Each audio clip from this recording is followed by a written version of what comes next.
Angers, trou du cul là. On va niquer plus La technique, on a tous fait ça au collège ou en primaire, avouez.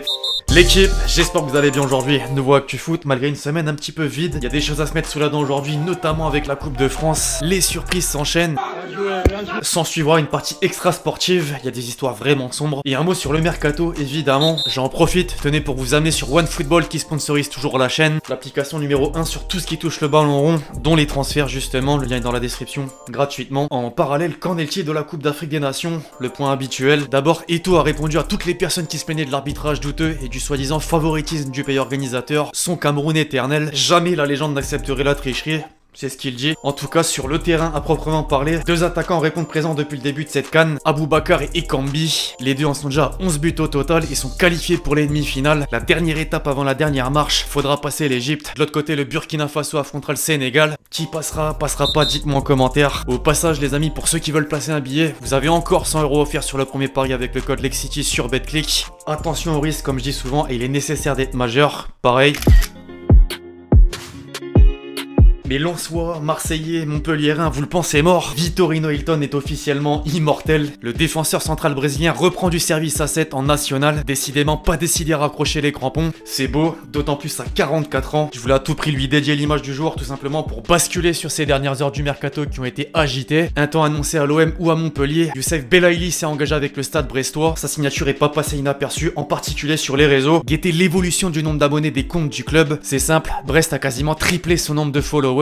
Respect à la communauté algérienne, si ça c'est pas un soutien, je sais pas ce que c'est. En grande difficulté actuellement en championnat, Saint-Etienne s'est offert les services de Crivelli. L'ennemi lyonnais a frappé fort sur le fil, mais a également informé avoir trouvé un accord pour la résiliation du contrat de Slimani. Idem d'ailleurs pour Koscielny chez les Girondins. C'était le gros du gros à retenir au pays. En Angleterre, sans surprise, le riche Newcastle était le grand acteur de la deadline. Après avoir enregistré Target d'Aston Villa, les Magpies ont mis la main sur Dan Burn en provenance de Brighton. Je voulais qu'on s'attarde, tenez, sur ce super papier proposé par le Times. Le média a résumé le travail des clubs anglais durant ce mois de janvier. Ces derniers sont évidemment les plus dépensiers, devant Liverpool qui a cassé sa tirelire pour Luis Diaz, Tottenham qui a fait ses affaires à la Juve, Aston Villa avec Coutinho et Digne, Watford, Everton, Brighton, ou encore Manchester City qui a pris de l'avance sur la saison prochaine avec la pépite de River Plate, Julian Alvarez. En termes de vente d'ailleurs, Ferran Torres a permis de récupérer des liquidités. Dans la continuité, on note que Jean-Philippe Mateta a rejoint le Crystal Palace de Vieira, des nouvelles de Jermaine Defoe qui retourne à Sunderland. Dans la presse, outre-Manche, on retient principalement l'arrivée d'Eriksen à Brentford, de la même manière au passage que Lampard qu'on voit en bas de cette première page du Guardian. Everton a profité de cet argument pour enrôler Dele Alli et Van de Beek sur le gong. En Espagne, ensuite c'est Aubameyang qui fait les gros titres. Sport se ravit de ce dernier coup du Barça en montrant néanmoins une touche de déception. Dembélé est resté, son comportement aurait provoqué de la colère en interne et la résiliation de son contrat est envisagée, d'autant que Laporta a déclaré qu'il a un accord avec un club britannique.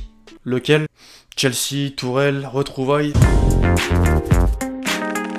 Place au rectangle vert et à la Coupe de France. Rapidement, tenez l'équipe, j'y pense maintenant. Je compte sur vous pour lâcher votre meilleur pouce levé. Beaucoup l'oublient, ça prend 2 secondes et ça m'aide grandement. Merci vraiment à tous ceux qui le feront. Vous êtes les boss. Les surprises à l'honneur d'entrée. Le club de la ville du Roi Soleil, Versailles, est allé chercher une qualification en quart de finale à Toulouse. Qui l'eût cru? Je savais même pas qu'il y avait une équipe d'ailleurs. Le lendemain, un autre petit poussé a pris le même chemin. Bergerac a mis les verres à la porte pour reprendre les écrits de la tribune Le Progrès. Deux clubs de National 2 tenteront donc de prendre un ticket pour le dernier carré. De sacrés exploits comparables à la victoire de Bastia face à Reims après une séance de tir au but. En battant Nancy, Amiens sera aussi de la partie. Ma ville, ça fait toujours plaisir. Parmi les clubs de Ligue 1, y figureront l'OM qui a éliminé Montpellier de justesse. Similairement, le PSG s'est fait assommer par Nice. C'est encore plus douloureux quand le gardien prêté Boulka en est un des partisans majeurs. Après, concrètement, la prestation de certains durant les 90 minutes justifie ce résultat. Et je pense par exemple à Icardi qui a touché à peine 6 ballons. 6 ballons, 0 vanne. Au-delà de celui que Leonardo n'a pas réussi à se débarrasser. Dans le jeu, à proprement parler, Paris a été catastrophique. Et un bilan annuel est très largement pointé du doigt par les supporters. Faut savoir que le Paris Saint-Germain, en un an, a perdu la Ligue 1, le trophée des champions. Et donc hier, cette compétition dans laquelle il avait été éliminé pour la dernière fois en 2014. C'était contre Montpellier en 16e de finale, ceux qui se souviennent. Le hashtag Pochettino out était à nouveau de sortie. Le pire dans l'histoire, c'est que l'entraîneur s'est carrément dédouané du penalty de Xavi Simons en conférence de presse d'après-match. Alors je peux peut-être donner une bonne nouvelle à tous mes Parisiens qui en ont marre. Avant la fermeture du marché des transferts, Téléfoot était en live avec Julien Ménard. Et j'imagine que certains ont vu ses propos passer. Si le PSG n'affrontait pas le Real, peut-être que Zidane aurait rejoint le PSG. Je sais pas vous, mais moi j'ai l'impression que ça sent bon pour l'été prochain. A noter, pour être complet, que l'entourage d'Mbappé a démenti les informations publication de Bild et que j'avais rapporté disant qu'un accord a été trouvé avec les Madrilènes sur un contrat. Confirmé publiquement, c'est risqué. Attendons les prochaines semaines, prochains mois. Bref, revenons sur notre fameuse Coupe de France avec les autres affiches. Le FC Nantes de Comboiré a battu Brest, alors que mon Lens Adoré a perdu contre Monaco. J'ai la haine, surtout au vu du tirage au sort. Notre adversaire est Coop d'Amiens, et un gros va prendre la sortie étant donné qu'un choc aura lieu. Nice-Marseille, quel dommage. Mettons ça de côté, j'avais parlé d'extra sportif en intro. On y arrive justement, et pour introduire la chose, un nouveau scandale a éclaté à Manchester. Cette fois pas à City avec Mendy, mais à United avec Mason Greenwood. Ça accompagne l'accusé publiquement d'avoir infligé des violences physiques, photo à l'appui et de l'avoir forcé à avoir un rapport sexuel. Les journaux anglais ont placardé le dossier au premier rang, car dans le même temps et logiquement, la direction mancunienne a décidé de le mettre à l'écart. La justice s'est emparée de l'affaire et la traditionnelle présomption d'innocence lui est pour l'instant bénéficiée. On se passe de commentaires. Enchaînons avec la deuxième et dernière affaire qui fait le buzz en ce moment. Si je vous cite Amraoui, on quitte la violence pour le domaine psychopathe, c'est le cas de le dire. Oh là, je suis morte. Et si je le croise, il doit être trop mal. Juste elle fasse pas la folle avec moi. Ça, c'était donc un vocal diffusé en masse sur les réseaux dernièrement de la joueuse parisienne. On comprend qu'elle s'en prend directement à Abidal ainsi que sa femme. Je rappelle qu'elle a cassé, ou plutôt provoqué la cassure du couple après 20 ans de mariage et 5 enfants. Madame Abidal a décidé de sortir du silence en accordant un entretien aux Parisiens. Transition. J'ai retenu globalement les déclats les plus importantes. Vous allez voir, c'est effroyable. Je mâche pas mes mots. Je cite: je l'ai connue lorsqu'elle est arrivée comme joueuse à Barcelone en 2018. Elle venait de l'Olympique Lyonnais. Mon mari était alors directeur sportif du Barça. Le fait qu'elle vienne de Lyon, comme nous a rapprochés. Et mon mari m'avait demandé de lui faire découvrir Barcelone. Pour l'instant, rien de plus normal.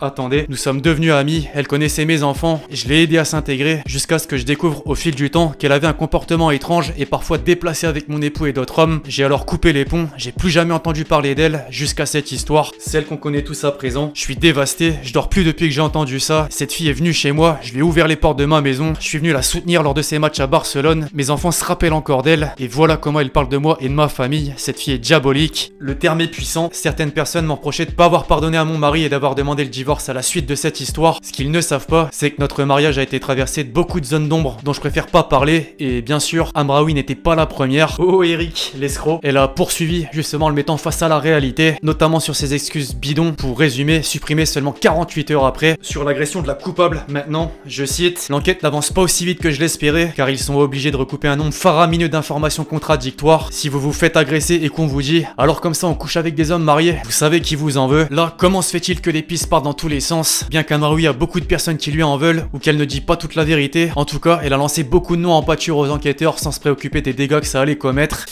Enfin, attention, j'ai d'ailleurs reçu un nombre incroyable de messages sur Instagram de femmes de maris célèbres ou pas, ayant vécu la même mésaventure que moi avec Amraoui. Les enquêteurs ont un sacré boulot devant eux. Dites-vous que la famille Kipembe serait l'une des victimes, ça tourne depuis quelques jours. Presco l'a en partie avoué. T'as vu cette meuf là, Amraoui? T'as vu, moi je suis pas là pour mentir, t'as vu, je l'ai connue, je l'ai côtoyée. C'est une grosse folle. Elle est partie m'inventer des histoires de ouf. T'as vu, après certes, j'ai merdé, tu vois, mais c'est une grosse folle, c'est une psychopathe, wesh. Les gens sont pas au courant, mais Abidal c'est pas le seul. Elle a fait ça à plein d'autres poteaux, c'est sa spécialité ça. Et tout le monde le sait, tu vois. Elle a même fait ça avec des joueurs de l'équipe de France. Des coéquipiers à moi, ils l'ont baisé or qu'ils étaient mariés. Et toi, elle me l'a même dit qu'elle a fait que son coach a payé pour tout ce qu'elle a fait, c'est tout. Bon voilà, on va peut-être s'arrêter là, ça parle pas de football à proprement parler, mais c'est sombre, très très sombre. Les amis, on arrive à la question que vous m'avez posée dans les commentaires du dernier Actu Foot. À ton avis, à quelle place terminera l'OM en fin de saison? À part ça, continue ce que tu fais, t'es le boss. C'est toi le boss, merci beaucoup. Vu comment ça se profile, je vois bien donc le Paris Saint-Germain premier. C'est une surprise pour personne. Nice, deuxième, et donc Marseille, troisième. Première marche du podium. Comme actuellement en fait. Je prends pas de risque, mais je le sens bien. Second poteau, Pavard.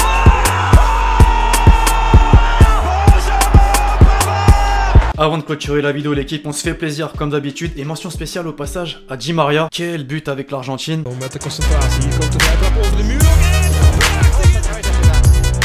C'est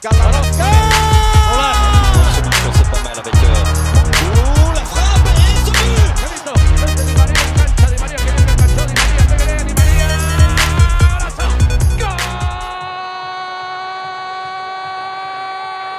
Bref, voilà l'équipe, c'est tout pour l'actu foot du jour. J'espère que vous l'avez kiffé. Je compte sur vous si c'est le cas pour lâcher votre meilleur pouce bleu, très important. Pensez à lâcher votre question et votre commentaire pour le prochain épisode. D'ici là, on se retrouve très vite sur la chaîne pour de nouvelles vidéos. C'était Lexti. Ciao, ciao.